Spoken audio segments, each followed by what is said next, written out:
to get started on the other way.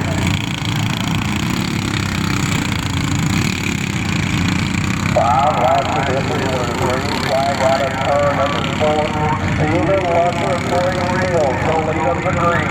The 10 machine, the Wildcat. Steven Lusher on the outside. Multi-time beat winner, track record holder of the mini wedges and Green Wheels. The green flag is out. 5 laps of this. Milton come out there. Still going to the bottom side of the racetrack. Lusher will take down in.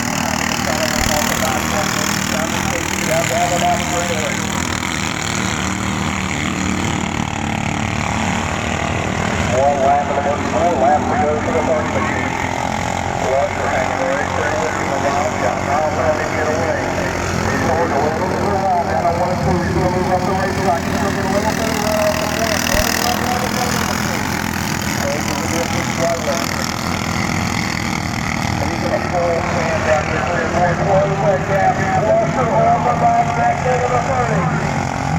Down the burn left to the field and slam the door shut. Lusher will look to try to run that throttle line. He's crossing back over down the back straightaway. Looks for the fingers on the move.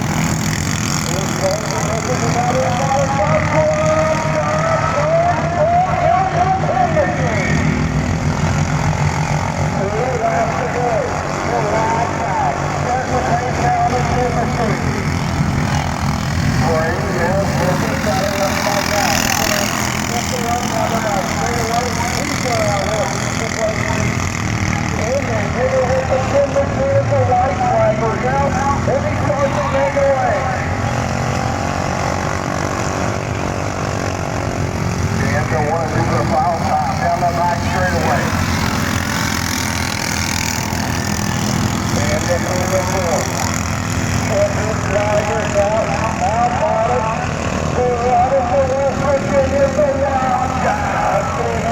Taking that